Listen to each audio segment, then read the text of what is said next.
noches. Sean bienvenidos nuevamente a Bolivia sin filtros, edición nocturna. Yo me llamo Naira Mendoza.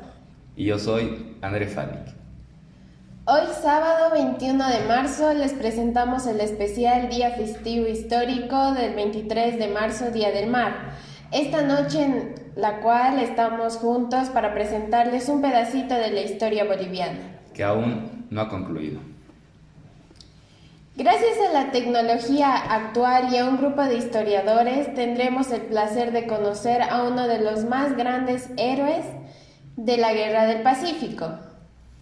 Pero antes, retrocedamos un poquito en la historia, para conocer el contexto en el que surgió este héroe. Comencemos con las causas y los antecedentes. En el año 1810, las colonias en ese momento independientes decidieron tomar el concepto romano utis possidetis juris, tomando como referencia la delimitación que ya se tenía en ese momento. En el caso de Bolivia, o mejor dicho, Audiencia de Charcas, abarcaba desde el río Loa en el norte y río Salado en el sur, entre 2 grados 26 y 27. Bolivia nació con 5 departamentos, pero posteriormente, el 1 de enero de 1867, en el gobierno de Melgarejo, se tomó al litoral como un departamento más. El litoral tenía una superficie de aproximadamente 120.000 kilómetros cuadrados e inicialmente 3.700 habitantes. Al momento de la guerra llegaron 150.000, de los cuales la mayoría eran chilenos. Este tenía 2 provincias, de las cuales Atacama, que es una de ellas, se convirtió en un motivo de conflicto por las riquezas que ésta tenía, las cuales son guano, salitre y plata. El guano se lo encontró en los grandes depósitos de las regiones de Bolivia y Perú. El salitre se utilizaba para la fabricación de pólvora. En 1830 hubo una gran demanda como estimulante de la productividad agrícola en Europa. Después de describir tales riquezas, sucedió la primera confrontación, junto a Andrés de Santa Cruz, al hacer una conferencia entre Bolivia y Perú. Su concreción en 1836 puso primero en alerta y después en guerra franca con Chile. En 1839 el general Bulnes derrota a Andrés de Santa Cruz y mata el sueño de la Confederación Preboliviana.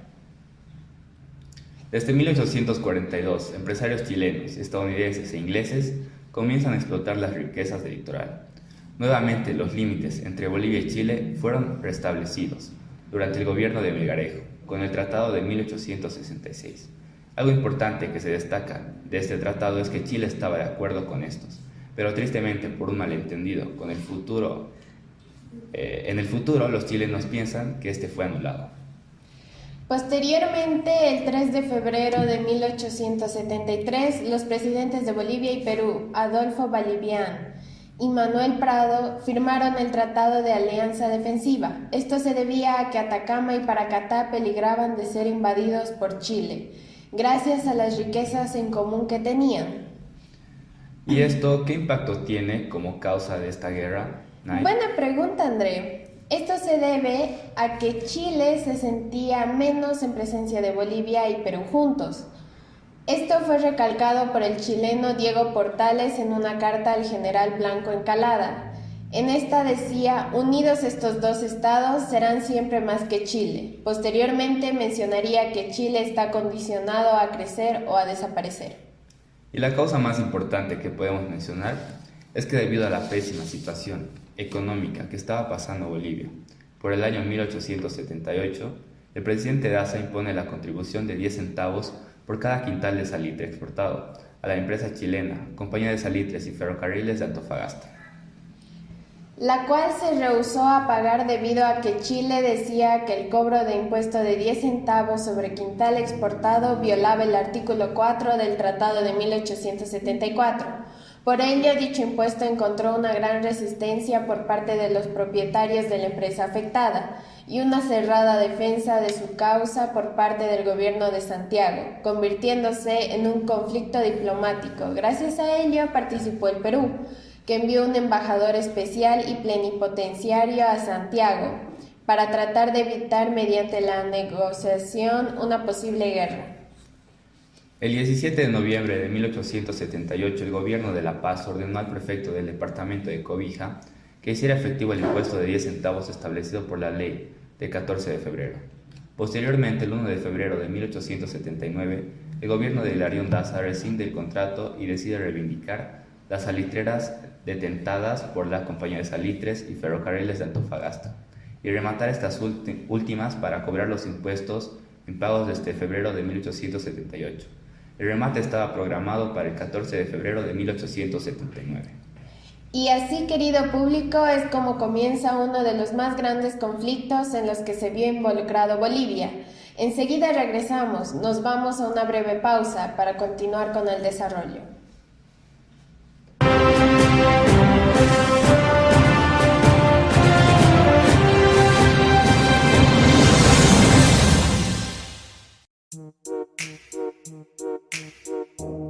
It feels good in my heart, in my soul when you're right here beside me. And I don't ever want this day to end. We can watch the waves, have a coke and just sit here beside me. I take a little of my heart again. So we can feel forever, you feel. Together be real, together and no one can stop me when I taste that feeling. Nothing could ever bring me down.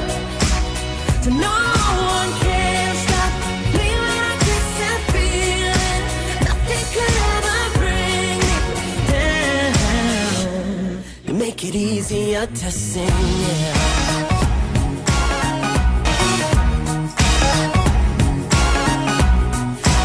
Easy.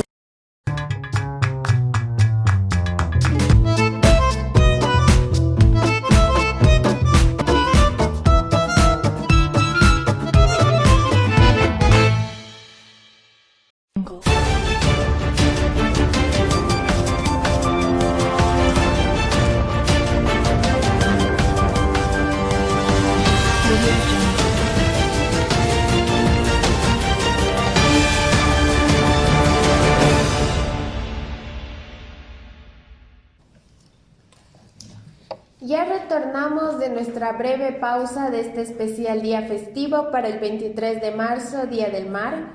Continuamos con el desarrollo de la guerra. Adelante, Fadik. Después de una serie de disputas diplomáticas y políticas entre ambas naciones, se da inicio al conflicto armado, con la invasión de tropas chilenas al puerto boliviano de Antofagasta. Esto sin previa declaratoria de guerra, desconociendo así el Tratado de Límites vigente y el mecanismo de arbitraje. Bueno, la Guerra del Pacífico se desarrolló bajo distintos escenarios. El de más importancia fue el del mar, en el Océano Pacífico. Los chilenos tenían claro que tener el dominio del mar era una clara ventaja que tenía en aquel conflicto armado. Por esa razón, se lanzaron en la conquista del Océano Pacífico. Se iniciaron las campañas marítimas en las que comenzaron a bloquear el puente de Iquique, el principal puerto de salitre de Perú.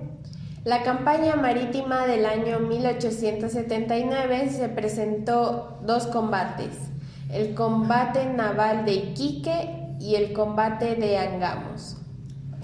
El 2 de noviembre del año 1879, el general Erasmo Escala y el ministro de Guerra, Rafael Sotomayor, desembarcaron en la Pisagua, con más de 10.000 hombres y 16 buques transportes de guerra. De esta manera inició el avance de las tropas de Chile en el territorio enemigo. Se llevaron a cabo dos enfrentamientos, la Batalla de San Francisco o Batalla de Dolores y la Batalla de Tarapacá. En el primero, Sotomayor quedó con 187 heridos y 62 muertos. En el combate de Tarapacá, las fuerzas chilenas sufrieron una derrota, pero no significó un retroceso para el pueblo chileno. En el año 1880 se llevó a cabo la campaña de Tacna y Arica, la cual resultó ser un acontecimiento determinante en la victoria de los chilenos. Además, esta campaña marcó la desunión de Perú y de Bolivia. Batalla de Tacna, ocurrida el 26 de mayo, 10.000 chilenos atacaron a los peruanos y bolivianos. Estaban al mando de Baquedano.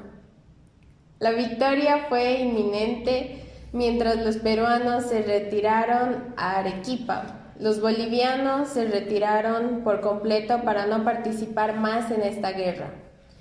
Toma de Arica. Para conseguir la verdadera victoria, la idea era tomar Arica y ocupar la fortificada plaza de la ciudad. El 7 de junio llevaron a cabo este plan, una de las acciones más violentas de la campaña de la Guerra del Pacífico. El 22 de octubre, el gobierno de Estados Unidos intervino convocando una conferencia de paz en la que ninguno de los tres países estuvo dispuesto a ceder. Los primeros días de noviembre, José Francisco Vergara encargó que se prepararan las fuerzas de Chile para que entraran en la capital peruana. El 20 de noviembre desembarcaron en Paracas, localidad que está a 200 kilómetros de Lima. Desde ahí comenzaron a avanzar a los pueblos. Sin mostrar tanta oposición, el 13 de enero de 1881 se enfrentaron a las fuerzas peruanas en las siguientes batallas. La batalla de San Juan, asalto de Morro Solar, batalla de Chorrillos. Antes de la batalla de Miraflores, Chile ya había perdido a muchos guerreros y Baquedano no quería seguir lo que envió a Isidoro Errázuriz para ofrecerle la paz a Pierola. Sin embargo, esa ofrenda de paz no resultó. Perú ya estaba preparado para atacar al pueblo chileno. Esa batalla fue desigual. Chile no contaba con muchos hombres, pero llegaron refuerzos y lograron dar un duro golpe a las tropas peruanas. El combate más dramático de esta guerra del Pacífico se efectuó el 9 y el 10 de julio de 1882 en el pueblo La Concepción, Perú. El pueblo de Chiles resistió por 2 días el ataque de los soldados del bando de los peruanos, aunque murieron muchos chilenos. Al final, Chile derrotó de manera definitiva en la batalla de Huamachuco. Luego de esto se firmó el Tratado de Ancón en 1883 para poner final a la guerra con Perú. El último combate de la Guerra del Pacífico y la más larga se llevó a cabo en las sierras peruanas. Comenzó en abril de 1881 hasta junio de 1884, con el litoral ocupado por las tropas chilenas. Chile y Bolivia suscribieron un pacto de tregua el mismo año para abordar más adelante un acceso soberano al mar para Bolivia. ¿Y por qué un solo país logró derrotar a 2 países unidos? Bueno, esto fue debido a que estos tenían una sola opción: si crecer o desaparecer, pero como estos querían ganar, hicieron todo lo necesario para poder lograrlo. Y así concluye el desarrollo de la Guerra del Pacífico. Nos vamos a una breve pausa, posteriormente mencionaremos las consecuencias. Estén pendientes a nuestro retorno, enseguida regresamos.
Gente, agüita, por favor.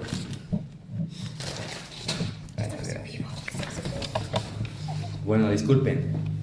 Ya volvimos, querido público, hoy en el especial Día Festivo por el 23 de marzo, Día del Mar.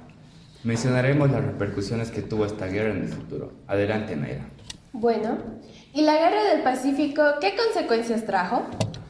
Tanto económicas, políticas, sociales y sobre todo territoriales. Empecemos con las económicas. Adelante, Fadik, te escuchamos. Chile, al expandirse y tomar el territorio tanto de Bolivia como de Perú, estos estaban llenos de minerales. ¿Qué minerales son los que estaban presentes? Empecemos con el guano. Fue un recurso importante en ese momento, por sus cualidades, como un fertilizante altamente efectivo, utilizado en prácticas agrícolas, y así se pierde una gran fuente de este recurso. Ahora el salitre, utilizado en la medicina, la fabricación de explosivos, vidrios, conservantes de alimentos, esmalte para alfarería, entre otros. Perdiendo un gran depósito de este recurso, convirtiendo a Chile como el mayor exportador de este recurso, en manos de empresas creadas con capitalistas ingleses. ¿Hay otros minerales que eran explotados? Por supuesto, tenemos la plata, donde se descubrió la mina de plata de Caracoles, en el litoral, la cual en ese momento era un 30% superior a la producción del Cerro Rico de Potosí.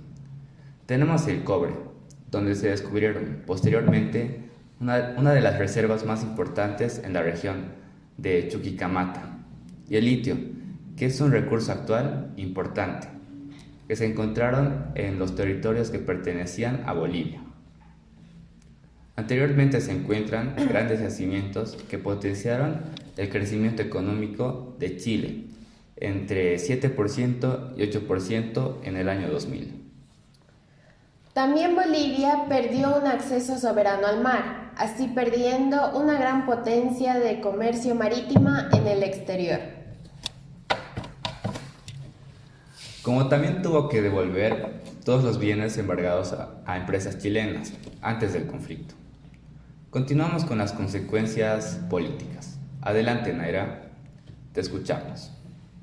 Bueno, comenzó con una convención nacional que dio fin al caudillismo. Para los que no sepan qué es el caudillismo, es un sistema político y social en el que el poder es ejercido por el caudillo, siendo un líder militar, político o social, que tiene un gran poder e influencia sobre una comunidad o una nación entera, creando así una república oligárquica y civil. Y para los que no sepan qué es una república, es una forma de gobierno en la que el cargo de jefe de Estado es de un presidente temporal, que se elige por votación. Una oligarquía es una forma de gobierno en la que el poder político está en manos de unas pocas personas, generalmente de la misma clase social y civil, en la que designa todo lo que se refiere a los no militares, en general a los ciudadanos en particular. Así estableciendo un sistema de partidos políticos, el Partido Conservador y el Partido Liberal, siendo la estructura parlamentaria moderna. Ahora vamos con los tratados de Bolivia y Chile. El tratado titulado Paz con Bolivia, que se dio el 4 de abril de 1884, en el que Bolivia se negó a firmar el Tratado de Paz con Chile, por lo que solo suscribió un pacto de tregua.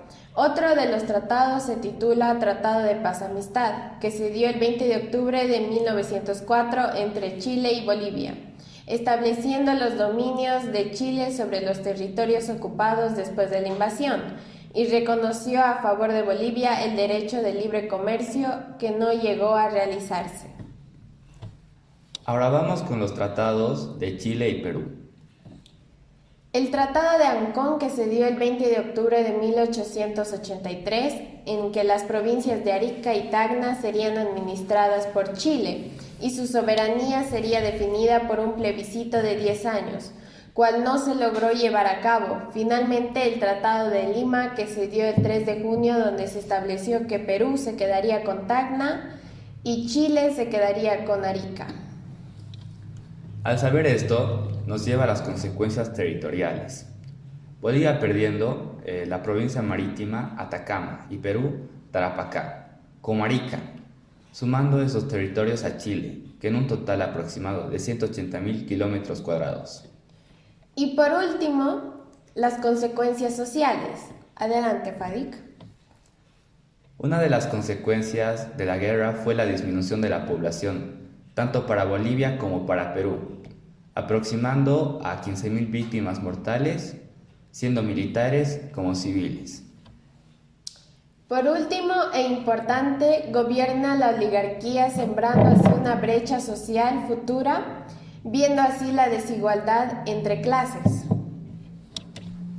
Gracias por escuchar. Es momento de una breve pausa. Quédese en Bolivia sin filtros para una sorpresa que les tenemos.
Regresamos de una breve pausa a Bolivia sin filtros para este especial 23 de marzo, Día del Mar, con la sorpresa esperada. Queridos televidentes, gracias a la tecnología de hoy en día, la Universidad de San Andrés pudo construir un androide con las características de Eduardo Avaroa. Hoy tendremos el gusto de poder entrevistarlo. Nos trasladamos a la Universidad de San Andrés, donde nuestra reportera Rosena Arnes entrevistará a este héroe. Así es, André, nos ubicamos en la Universidad de San Andrés. En unos instantes nos presentarán al androide. Seguramente hay muchos tan emocionados como nosotros. Muy buenas noches, señora Baroa. Soy la reportera Rosena Arnes en representación al canal de noticias Bolivia sin filtros. Es un honor tenerlo aquí presente. Cuéntenos, ¿cómo se siente al saber que toda Bolivia lo está viendo esta noche? Bueno, para mí es un honor saber que hoy en día mi país me recuerda con orgullo e intentaré responder todas las preguntas que tengan sobre mí. Algo que no todos los bolivianos sabemos es a qué se dedicaba antes de la guerra. Cuéntenos, ¿quién fue Eduardo Baroa? Bueno, nací en San Pedro de Atacama un 13 de octubre de 1838. Mis padres se llamaban Juana Baroa y mi madre se llamaba Bianita de Hidalgo. Tuve 7 hermanos, de los cuales fui el quinto. Aprendí mis primeras letras en la escuela de la provincia. De mayor estudié teneduría de libros. Me dediqué a ser comerciante, contador, empresario y militar.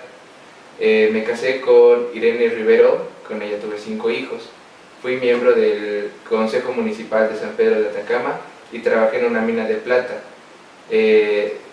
inca, y localizada en el litoral, y un comercio de San Pedro hasta la llegada de la guerra. Vaya, esos son bastantes oficios. ¿Usted pensó que antes de la guerra, alguna vez pensó que llegaría a ser tan importante y ser recordado por el resto de la historia boliviana? No, la verdad no lo hice, solo lo hice pensando en mi patria. Nunca pensé que mis palabras y mis actos llegaran tan lejos. ¿Qué influyó en su participación en la guerra al mando de Ladislao Cabrera? Bueno, por razones de trabajo me trasladé a Calama, donde me alisté como voluntario ante el llamado de Cabrera. En el momento en el que se enteró que tendría que ir a luchar por su patria, ¿pensó que volvería con vida? Bueno, tenía la esperanza de volver con mi familia después de la guerra, pero al ver la oleada chilena directo a los ojos, sentí un estremecimiento en todo el cuerpo que me dejó paralizado. Sabía que en nuestras tropas había una diferencia abismal a las tropas chilenas. y sabía que me inspiré, pensé en mi patria y así recobré el aliento, recobré el control de mi cuerpo y peleé la que sería mi última batalla. ¿Cómo fue su situación durante la guerra o al momento de enlistarse en la guerra? Bueno, yo fui uno de los primeros civiles en ofrecerse como voluntario. Me incorporé a las tropas bolivianas con el grado de coronel. Me convertí en la mano derecha de Ladislao Cabrera para los preparativos de la defensa. Cuando todo ya estaba listo, Cabrera me aconsejó volver con mi familia, a lo que le respondí: soy boliviano, esto es Bolivia, aquí me quedo. ¿Sintió miedo en sus últimos momentos de vida? Bueno, recuerdo haber estado enfrente de un gran pelotón chileno, luchando con ferocidad, hasta que de pronto sentí algo caliente y húmedo por mi cuello, bajando. Mi destino era la muerte. Agarré lo que me quedaba de munición, lo mantuve a los chilenos a raya, aunque no por mucho. Me pidieron rendición, a cambio le respondí que se rinda su abuela, carajo. Vaya. En un instante mi vida se cegó. Wow, seguramente sus palabras volvieron a robar el corazón de muchos bolivianos esta noche. Muchas gracias por su tiempo. Fue un placer tenerlo aquí presente. Esperamos que el público lo haya disfrutado tanto como nosotros. Bueno, gracias por entrevistarme y darme la oportunidad de comunicarme una vez más con mi país. Espero servirles de inspiración y recuerden, el bien de la nación está antes del bien propio. El bien de la nación está antes que el bien propio. Hasta luego. Gracias, querida Rosena, por una hermosa entrevista. Así concluimos nuestro día festivo histórico, en el que cada fecha especial reviviremos un pedacito de la historia boliviana. Esperamos que lo hayan disfrutado tanto como nosotros. Gracias por habernos sintonizado y haberse quedado con nosotros hasta el final. Aquí André Fadik Y Naira Mendoza. No olviden tener precauciones y ser cuidadosos, que todos podemos salir adelante. Hasta la siguiente noticia y que tengan una buena noche.